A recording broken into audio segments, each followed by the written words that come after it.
Հայ-ամերիկյան առողջության կենտրոնում կարող եք անցնել կրծքագեղձի, վահանագեղձի, ներքին օրգանների եւ գինեկոլոգիական, ինչպես նաեւ բջջաբանական, հյուսվածքաբանական լաբորատոր ախտորոշիչ հետազոտություններ։ Գործում է նաեւ ստոմատոլոգիական կաբինետ։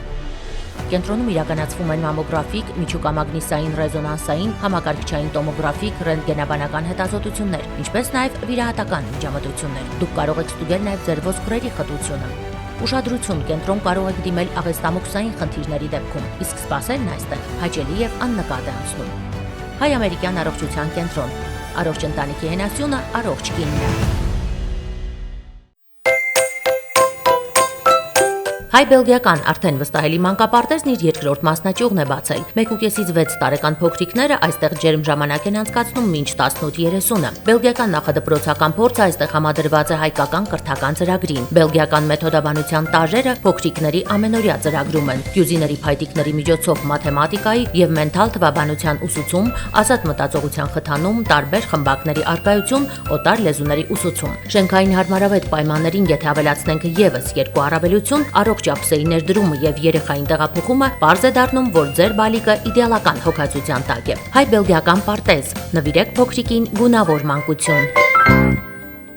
Բարև բոլոր նրանց, ովքեր դիտում են մեզ, այսօրվա մեր թեման շատ կարևոր է, ողնաշարային ճողվածք, բավականին տարածված մի խնդիր, հիմնականում իհարկե նստակյաց կենսակերպի տեր մարդկանց է սա բնորոշ եւ հավասարապես տարածված է եւ կանանց եւ տղամարդկանց շրջանում։ Պետք է ուշադիր լինել երեխաների կեցվածքի նկատմամբ, որովհետեւ հենց այդ տարիքից կարող են սկսել ճողվածքները։ Թե ինչ այլ առաջացման պատճառներ ունեն ճողվածքները, ես զրուցելու եմ եկել Իզմիրլյան բժշկական կենտրոնի վերականգնողական ծառայության ղեկավար Լուսինե Սահակյանի հետ։ Բարև ձեզ։ Շնորհակալ եմ, որ իմ զրուցակիցն եք եւ այս կարևոր թեմայով իհարկե խոսելու ենք, հասկանանք, թե ինչպիսի ծագումնաբանություն նախ եւ առաջ ունի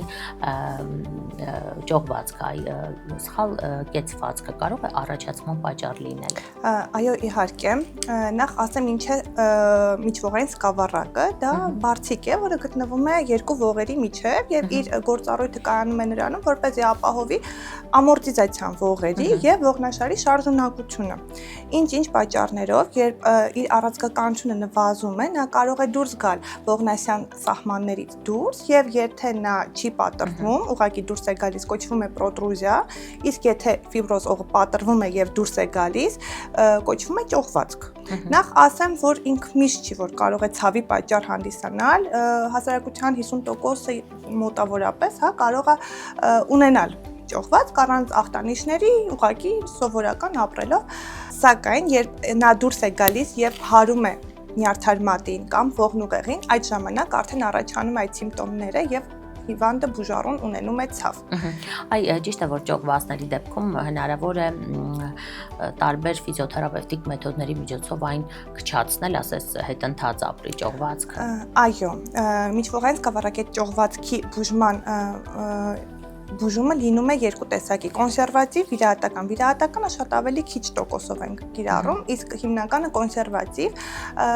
դեղորայք, ֆիզիոթերապիա եւ կինեզոթերապիայի համակցություն ենք իրականացնում եւ արդեն անհատական բուժառուի համար ընտրվում է թե կինեզոթերապիայից թե ֆիզիոթերապիայից ինչ կոնկրետ մեթոդ ենք կիրառելու։ Այս դեպքում մենք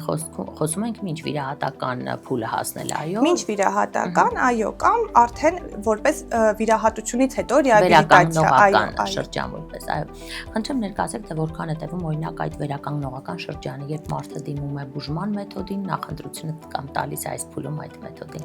Անհատական է դա ամբողջը։ Շատ լավ, խնդրեմ նշեք Լուսինե, թե հիմնականում որպես առաջացման պատճառ որն է դիտվում, այ արդյոք կարող է սխալ կեցվածքը համարվել ամենահիմնական պատճառ որպես։ Իհարկե կարող է, ամենահիմնական պատճառ ոչ, բայց բնականաբար ինքը տարիքային փոփոխություններին զուգահեռ լինում է այդ առանցքականության նվազումը որպես պատճառ, բայց սխալ կեցվածքը,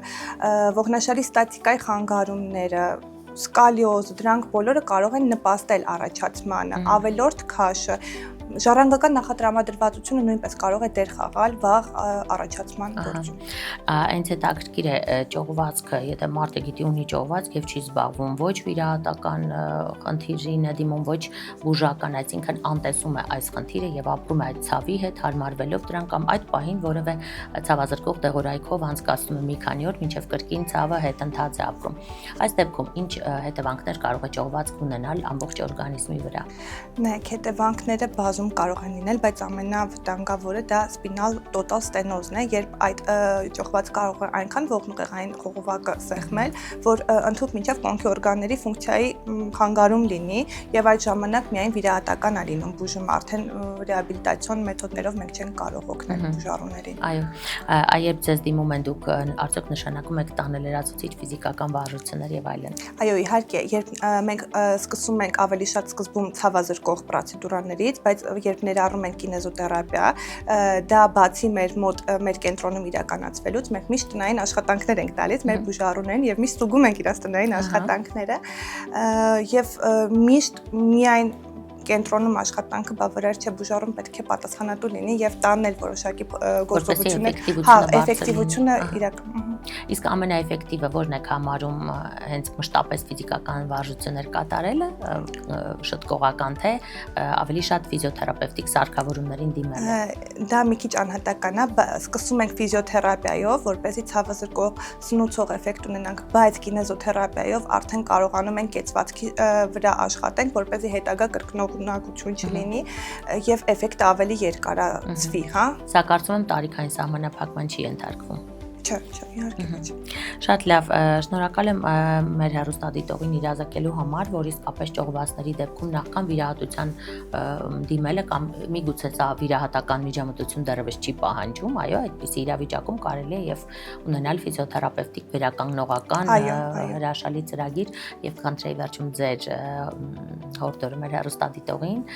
կեցվածքը ողնաշար ավելի առողջ պահելու համար ինչ քայլեր ձեռնարկել առօրյայում։ Իմ խորհուրդը ֆիզիկական ակտիվություն ունենալ, զբաղվել սպորտով, բայց ինքնուրույն ինքնագլուխ այդ ծանրություններ բարձրացնելը այդքան էլ խորհուրդ չի տրվում։ Ճիշտ պետք է գրագետ ընտրվի բոլոր մարմնամարզությունները եւ երբ հանկարծ սիմպտոմներն են առաջանում ճողվածքի, Google չանել, տագնապի չմատնվել եւ հարևանին չդիմել։ Այո։ Այո, իսկապես շատերը նյարդաբանի փոխարեն դիմում են հարևանին եւ կամ ChatGPT-ին։ Այո, շնորհակալ եմ Լուսինե, եւ այս իհարկե դրական հենց ժպիտով նոտայվել ավարտում ենք այսօր մեր հանդիպումը, կարծում եմ ճողվածքների մասին մենք տվեցինք փոքր-ինչ կողմնորոշիչ ուղղություն, որպեսզի բոլոր նրանք, ովքեր այն արդեն ունեն, ինչպես վարվեն, իսկ ովքեր չունեն, ինչպես անեն, որ չառաջանա այս խնդիրը, քանի որ իսկապես մեր ճիշտ կենսակերպից, ճիշտ կեցվածքից եւ կյանքի հանդեպ ունեցած վերաբերմունքից է հենց այս խնդիրը առաջանում, այնպես որ այն ձեր ձեռքերում է, կարող եք եւ կանխել։ Իսկ այնուամենայնիվ, եթե խնդիրը առաջացել է, կան մինչ վիրահատության հասնող տարատեսակ մեթոդներ, ինչպես ներկայացրեց մեր բժշկուհին, մեկ անգամ եւս հիշեցնեմ, իմ զրուցակիցներից Միրլյան բժշկական կենտրոնի վերականգնողական ծառայության ղեկավար Լուսինե Սահակյանը։ Այսքանը մենք կհանդիպենք, իսկ դուք հետևեք ձեր առողջությանը։